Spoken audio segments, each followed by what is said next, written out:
Egyptian state media is reporting significant progress toward a Gaza truce between Hamas mediators, Qatar, and the United States.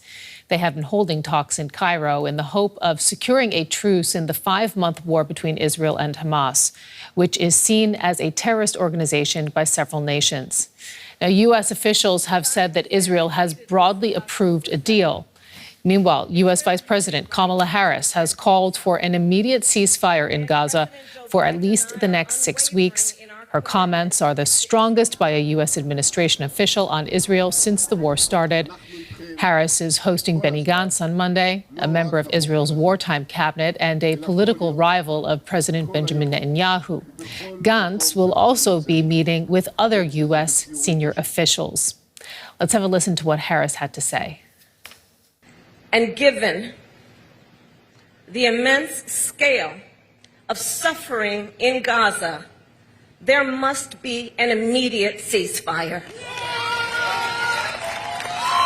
For at least the next 6 weeks, which is what is currently on the table.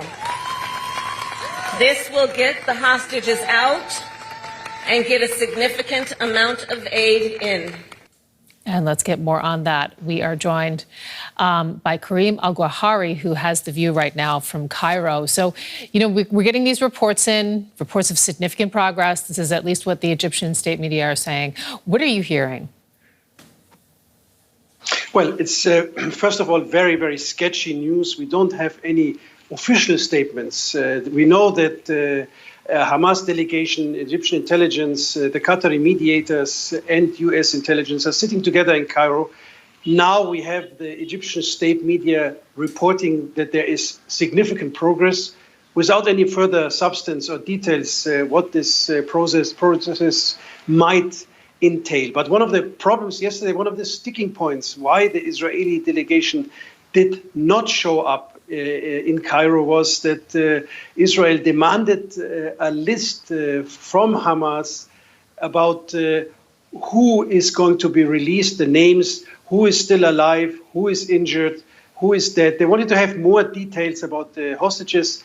Hamas refused to give these details. They say this will be given when there will be finally a ceasefire.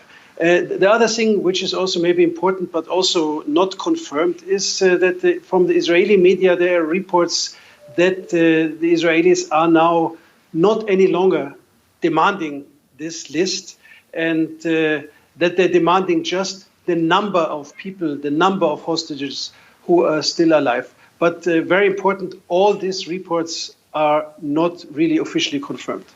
And we're also getting reports, at least this is what the United States is saying, is that Israel has already agreed to a framework for a proposal, and they are saying now that it's up to Hamas to respond to that proposal. So, how do things now progress and move forward?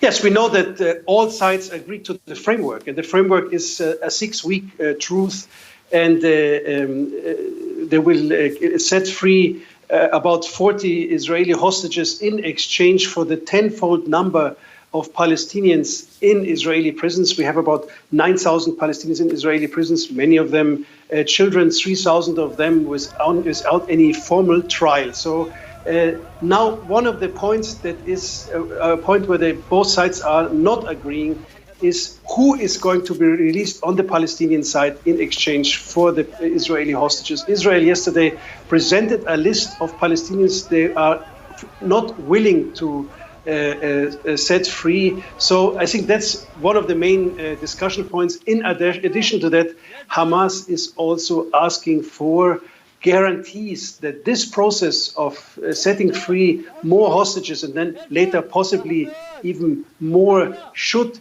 end up in a permanent ceasefire, basically in the end of the war. That is something Israel is not willing to accept. And I think this is one of the main contradictions in this whole negotiations. We have here two sides negotiating. Basically, Israel is negotiating with Hamas, who at the same time, one of the formulated goals of this war is the destruction of Hamas. And this is something, of course, that is decisive for all the decisions both sides make now within this negotiation process. Journalist Karim El-Gawhary in Cairo, thank you. You're welcome.